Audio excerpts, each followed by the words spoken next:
আসসালামু আলাইকুম। ঢাকা বিশ্ববিদ্যালয় যে বিশ্ববিদ্যালয়ে শুধু জ্ঞানের আলো ছড়ায় না, গড়ে তোলে নেতৃত্ব, সাহস আর ন্যায়ের পতাকা বাহক। এই ঐতিহ্যবাহী ডাকসুর ইতিহাসে নতুন এক নাম আলো ছড়াচ্ছে। সর্বমিত্র চাকমা শান্ত, বিনয়ী কিন্তু দৃঢ়চেতা। হাজারো ছাত্রের স্বপ্ন, দাবি আর সমস্যাকে বুক ভরা দায়বদ্ধতায় বহন করে চলা একটি নাম সর্বমিত্র। পার্বত্য চট্টগ্রামের পাহাড়ি জনপদ থেকে উঠে এসে ঢাকা বিশ্ববিদ্যালয়ে ঐতিহ্যবাহী মাটিতে নিজের যোগ্যতা প্রমাণ করছেন তিনি।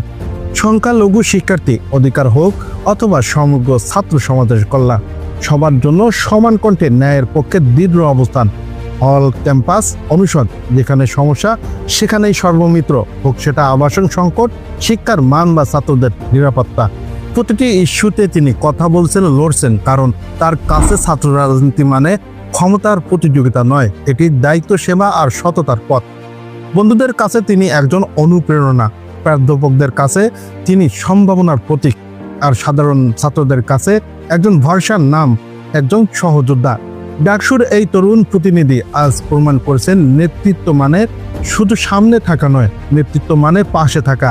সর্বমিত্র চাকমা একটি স্বপ্নের প্রতিশ্রুতি, একটি আগামীর প্রতিশ্রুতি, যেখানে সমতা, ন্যায় আর উন্নত ছাত্র জীবনের স্বপ্ন বুকে ধারণ করে চলেছেন তিনি। আমরা বিশ্বাস করি এই যাত্রা শুধু শুরু। আগামী দিনের বাংলাদেশের নেতৃত্বে এমন তরুণরাই হবে পথ প্রদর্শক।